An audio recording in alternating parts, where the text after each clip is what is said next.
Islam Jamaah melarang pengikutnya berkasih-kasihan dengan orang Islam di luar kelompoknya.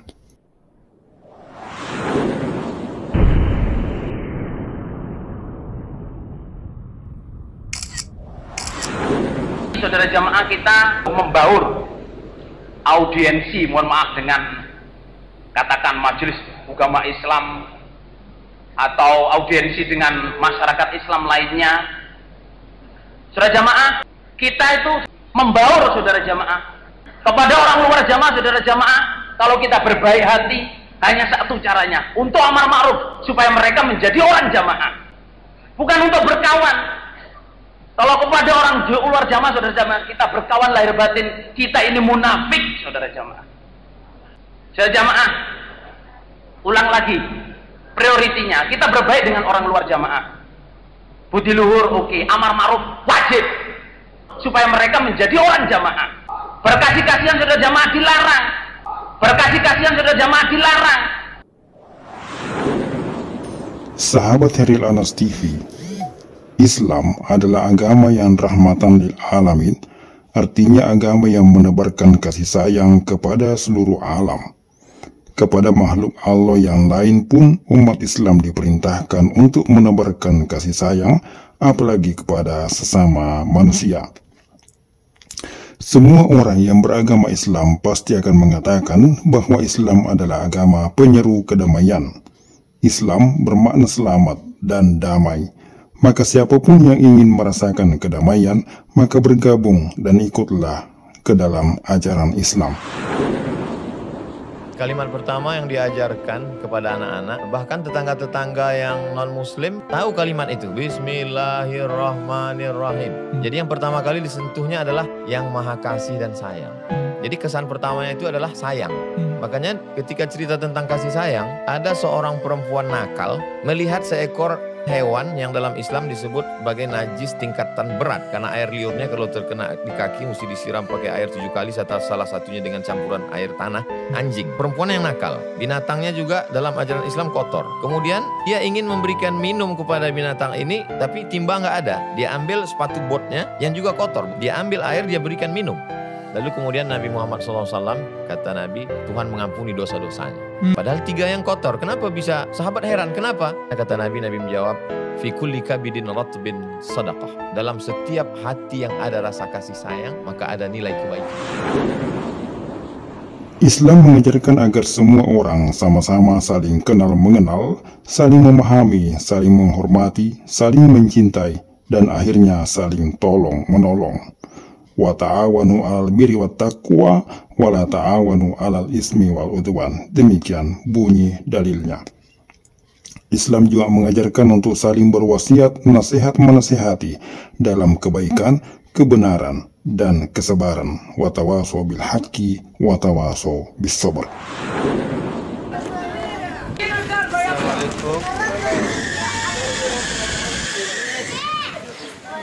شكرا للمؤسسة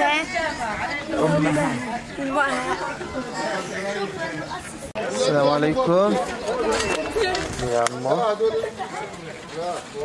يلا اهلا باي لا عم نصبر النار السلام عليكم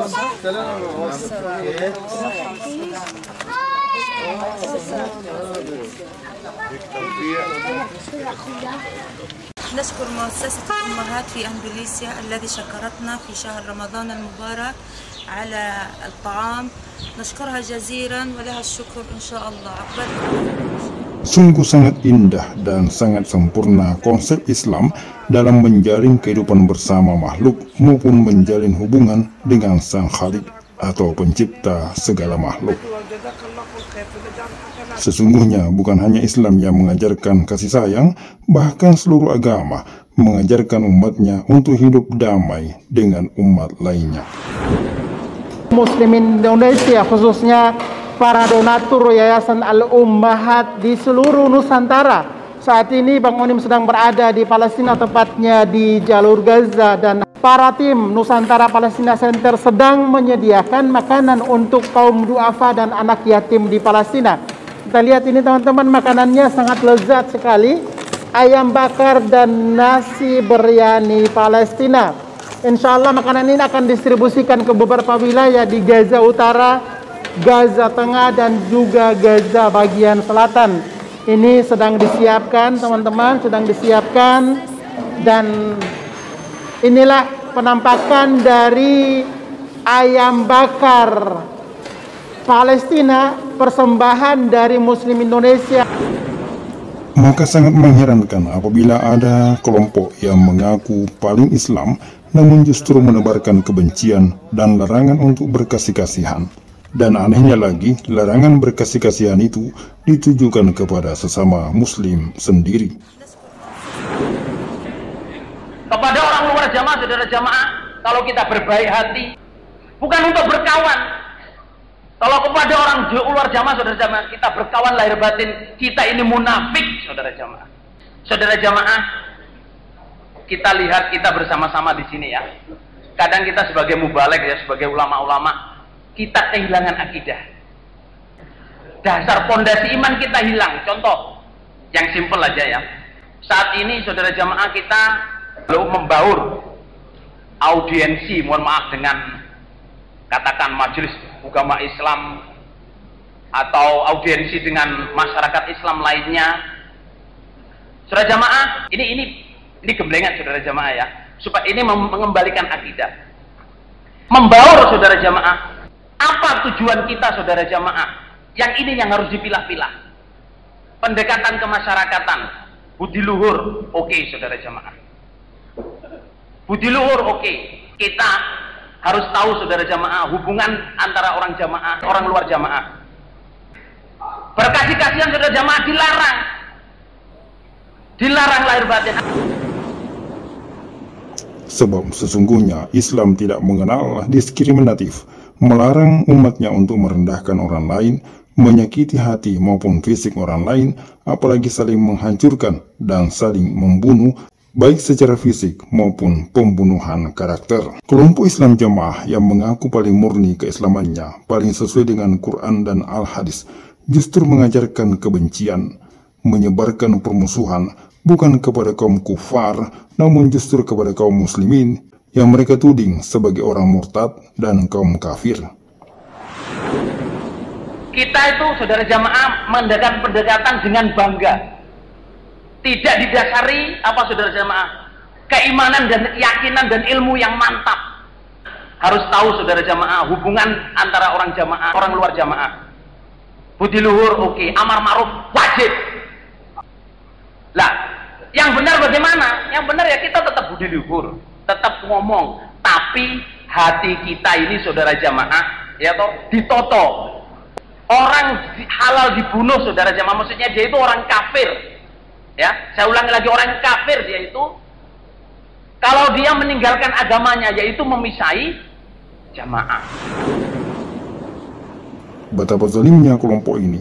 Mereka menuding orang sebagai kafir, lalu menjadikan tudingan itu sebagai dasar pembenaran untuk membenci, memboikot, memutus silaturahmi, dan sampai pada larangan untuk saling berkasih-kasihan.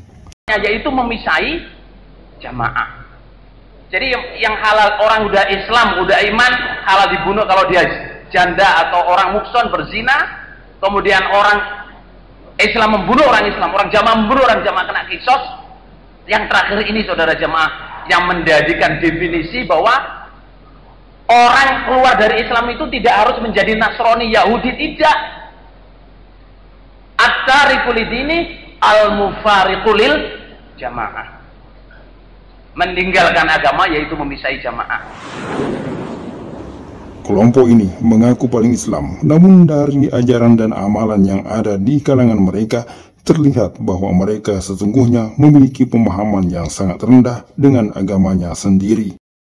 Mereka menyalahgunakan agama, mengatasnamakan agama untuk membenci orang lain. Dan di sisi lain pula, mereka memperalat agama untuk menipu dan memeras pengikut-pengikutnya sendiri. Sebuah tindakan yang tanpa mereka sadari telah mengingkari ajaran Islam yang sesungguhnya serta mencabut keimanannya sendiri. Awal 2019 itu saya dapat perintah yang cukup mengejutkan gitu. cukup mengejutkan itu, perintah itu saya disuruh membunuh 5 orang dengan cara santet. Pokoknya piye caranya mereka nggak bisa bangun lagi, mereka nggak bernyawa, supaya nggak ngeganggu kestabilan yang ada di dalam jamaah gitu. Dan saat itu juga saya masih menyampaikan hal yang sama, ngapunten Mbah, saya nggak bisa kalau disuruh membunuh, saya nggak bisa kalau disuruh menyantet gitu. Yang saya lakukan selama ini itu hanya pengobatan, Mbah, ngobatin orang-orang dari sakit-sakit yang non medis gitu. Kalau untuk nyantet saya terus terang saya nggak bisa, saya nggak punya ilmunya, saya sampaikan gitu. Nah, terus si Bapak A ini belum nyautin apa-apa, belum ngebalesin komentar apa-apa, yang di belakang beliau itu udah ngomongnya gini, ya wes Den, lek ngono iku wes genah, itu gak gelem, iku podo karo arek-arek telu iku gitu, iku podo itu gitu, itu podo wes sampai JRK itu gitu. Terus ya wes lek ngono wes jelas iki gak ngaji-ngajian, wes gak taek-taekan, gak jamaah-jamaahan gitu, wes tak hukumi wes podo karo iku, wes iku wong lek gak jamaah iku yang disebutkan Taibo, turbo, itu saya duluan yang dapat sebelum yang di YouTube beredar, itu saya duluan yang dapat kata-kata itu. Ada yang tidak difahami oleh kelompok sempalan Islam Jamaah yang berada di bawah naungan Ormas LDI ini, bahwa kedamaian dan kasih sayang yang diajarkan di dalam Islam sesungguhnya ditujukan kepada semua orang, kepada semua makhluk, bahkan kepada alam semesta dimanapun dan kapanpun. Islam agama damai. Jadi ada kesan Islam itu bukan agama yang damai. Dan akhirnya kita sendiri menjadi alergi dengan agama kita. Dan lebih parah lagi, kita alergi dengan sunnah-sunnah Nabi SAW. Orang Islam adalah orang yang mendapatkan petunjuk dari Allah Subhanahu Wa Taala. Yang Tuhan ini Allah sebenarnya diketahui oleh Yahudi dan Nasrani. Perhatikan apa yang Allah berfirman di sini dalam surah Zumar, surah nomor 39 ayat 22. A'udzu billahi minasyaitonir rajim. Afaman syarahallahu sadrahu lil islami fahuwa ala nurin min rabbih. Fawailun lil qasiyati qulubum min dzikrillah. Ulaika fi dhalalim mubin. Maka apakah orang-orang yang dibukakan hatinya, dibukakan Allah hatinya untuk menerima Islam, lalu ia mendapat cahaya dari Tuhannya, sama dengan orang yang membatu hatinya? Maka kecelakaan yang besarlah bagi orang yang telah membatu hatinya untuk mengingat Allah, mereka itu dalam kesesatan yang nyata. Jadi Allah Subhanahu Wa Taala memastikan Muslim ini, orang Islam ini, yang menganut agama Islam, kalau dia ikuti ajaran Islam yang benar, karena Islam tidak akan pernah berubah selamanya. Dari awal diturunkan kepada Nabi Muhammad SAW sampai hari kiamat nanti akan sama. Yang halalnya, yang haramnya, yang wajibnya, yang sunnahnya, yang haramnya, yang makruhnya sama-sama. Tidak akan berubah. Yang berubah adalah orang-orang yang belajar tapi bukan pada rel yang benar. Bukan dari sumber yang benar. Mereka otodidak misalnya. Atau mereka belajar dari orang-orang yang dasarnya memang sesat. Nah ini semua berbahaya. Jadi dasarnya Islam itu adalah baik. Anda tahu bagaimana Islam mengajarkan kepada kita? Kita disuruh jujur, amanah, tanggung jawab, bakti sama orang tua, jenguk orang sakit, membantu orang yang susah, terlilit utang, ya, berbuat baik dengan tetangga, berbuat baik bahkan pada tumbuh-tumbuhan dan hewan. Itu Islam ajarkan. Luar biasa gitu. Ya. Bagaimana Islam datang teman-teman sekalian memberikan gambaran yang luar biasa. Coba teman-teman sekalian, kita lihat bermula misalnya dari Islam mengajarkan salam. Semua Muslim, kenal, tidak kenal, mengucapkan salam. Apa isinya? Assalamualaikum. Semoga keselamatan, ya, kemakmuran, ketentraman, kedamaian selalu bersamamu. Maksudnya kau tidak buat kerusakan, kau pun dapat ketentraman. Warahmatullah, dan semoga rahmat Allah, karunia Allah ada padamu. Wabarakatuh, dan semoga keberkahan Allah berikan. Ini kan luar biasa. Sehingga orang Islam yang terdapat cahaya keimanan di dalam jiwanya diibaratkan sebagaimana seekor lebah yang ketika hinggap dimanapun selalu mendatangkan manfaat dan khasiat. Tidak ada dahan yang patah, tak ada ranting yang jatuh, tidak menimbulkan kekacauan dan tidak meninggalkan kotoran serta kerusakan. Keributan, kekacauan dan ketidaknyamanan bukanlah watak seorang Muslim. Justru seorang Muslim harus mendamaikan terhadap orang-orang yang saling berseteru, menyatukan kelompok-kelompok yang saling berselisih, menyambung silaturahmi yang terputus, merukunkan rumah tangga yang kacau balau, menguatkan hubungan yang rapuh, dan itulah karakter Muslim yang sesungguhnya. Bila sekedar mengaku paling Islam, paling benar, paling sesuai Al-Quran dan Al-Hadis, maka semua orang mampu untuk mengaku-ngaku. Namun sesungguhnya bukan pengakuan yang kita butuhkan. Sesungguhnya yang kita perlukan adalah realisasi dari ajaran Islam itu yang sebenarnya. Sehingga apabila kita menemukan kelompok yang memutuskan silaturahmi, mencerai-beraikan pasangan suami istri yang rukun dan damai serta harmonis, menebarkan kebencian hanya karena alasan yang bersangkutan tidak lagi rutin melakukan setoran, menghalangi dan mencegah orang untuk saling berkomunikasi karena alasan saling berbeda pemahaman, melarang orang-orang untuk mendatangi masjid lantaran bukan lagi jemaah dan pengikutnya, maka sesungguhnya jelas dan pasti itu bukan kaum muslimin, karena yang mereka lakukan adalah bukan hasil pengajaran Islam. Tidak seperti itu ajaran Islam yang sesungguhnya, yang sesuai dengan Al-Quran dan Al-Hadis. Sebuah kedamaian bersumber dari hati yang bersih, jiwa yang tenang dan tentram, dan disertai dengan akal yang sehat, yang digerakkan oleh keimanan, diselimuti dengan hidayah dan taufik. Sulit menemukan kedamaian dari kelompok yang dibalut dengan nafsu, dibungkus dengan dusta dan tipu daya. Kalaupun terlihat damai, atau mungkin para pengikutnya mengaku tentram dan tenang, itu hanyalah fata morgana belaka.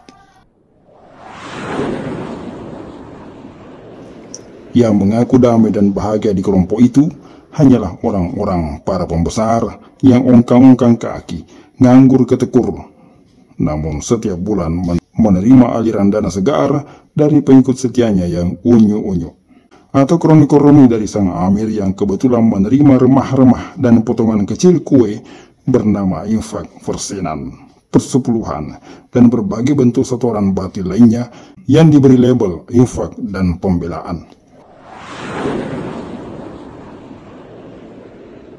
Namun sesungguhnya dalam situasi kehidupan yang sulit seperti ini, para pengikut sekte itu sejatinya tertekan, pusing memikirkan antara pemenuhan kebutuhan diri dan keluarga, di samping kewajiban menunaikan setoran kepada sang amir. Islam yang sejatinya memerintahkan umatnya untuk berta'awun, saling bahu-membahu membantu yang duafa, yang kuat menolong yang lemah, agar tercipta kehidupan yang damai. Namun Islam jamaah justru menjadikan kewajiban setoran perpuluhan kepada sang amir. Tidak peduli dia duafa atau sedang dalam kemalangan, maka bagaimana mungkin kedamaian bisa tercipta dalam kelompok yang menerapkan ajaran dan amalan seperti itu? Jamal, ini, iya, kita lihat apa, iya. Menghadapi kelompok semacam Islam jamaah ini, menggunakan agama untuk memeras, menindas dan berbuat zalim, maka kita tidak boleh diam. Karena Islam juga mengajarkan kepada kita untuk menggunakan 3 cara, guna menyadarkan mereka, dan agar kita tidak dihukumi sebagai orang yang dayus, membiarkan kezaliman terus berlangsung.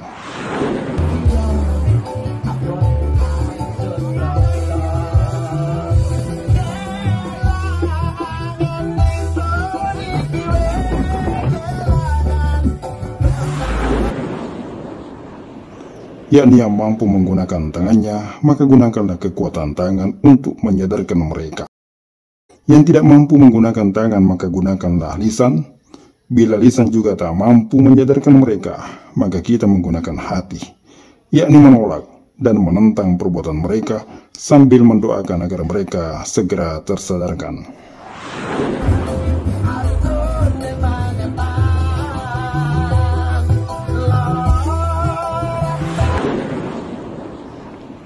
Namun cara ketiga ini dikategorikan sebagai selemah-lemahnya iman. Untuk itu, cara terakhir ini hanyalah alternatif terakhir yang sebaiknya diupayakan untuk tetap dihindari, untuk tidak ditempuh. Bila cara pertama dan kedua yakni dengan tangan dan lisan masih bisa ditempuh, maka sebaiknya tempuhlah. Karena umat Islam dianjurkan untuk menyandang iman yang kuat.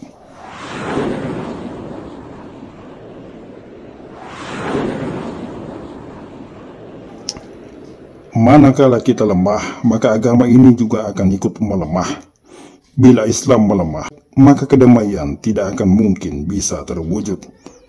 Islam adalah agama yang superpower, itu sebabnya dia menjadi subjek. Dan hanya jiwa-jiwa yang kuat sajalah yang mampu untuk menjadikan diri dan agamanya sebagai subjek.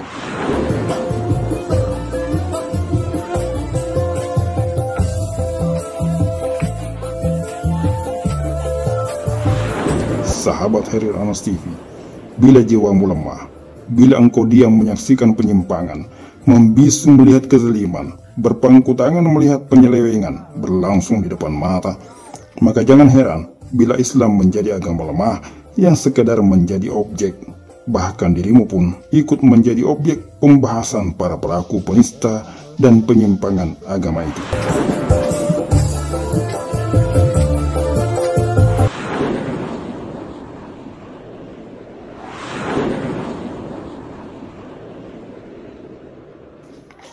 Sahabat Khairil Anas TV, pekerjaan rumah kita yang besar adalah terus menyuarakan kebenaran dimanapun dan kapanpun. Sampaikan kebenaran itu mesti kadang terasa berat, sulit, dan terkadang diwarnai dengan ancaman. Karena agama Islam yang dipilihkan Allah sebagai pedoman hidup kita ini adalah sesungguhnya agama penyeru kepada jalan keselamatan, penyeru pada kebenaran, kedamaian dan persaudaraan, bukan agama yang menyebarkan kebencian, permusuhan dan perpecahan umat. Bila ada kelompok yang menyerukan ajaran yang bertentangan dengan seruan ajaran Islam, namun mengaku sebagai Islam, maka tugas kita untuk menyadarkan mereka bahwa mereka telah salah jalan, sekaligus memberi pencerahan kepada kaum muslimin yang lain agar tidak terkecoh, terpedaya masuk dan bergabung ke dalam kelompok penyeru ajaran yang menyimpang itu. Sahabat Khairil Anas TV, teruslah bersuara, gunakan semua potensimu untuk menyadarkan saudara-saudaramu yang tersesat jalan agar mereka bisa terselamatkan dan agar dirimu tidak dayus. Minimal gunakanlah lisanmu, teruslah berceloteh dengan harapan makin banyak yang tersadarkan. Sampai kapan? Sampai ruhmu berpisah dengan jasadmu, atau sampai Allah Azza wa Jalla berkata, "Cukup hambaku, saatnya kamu pulang."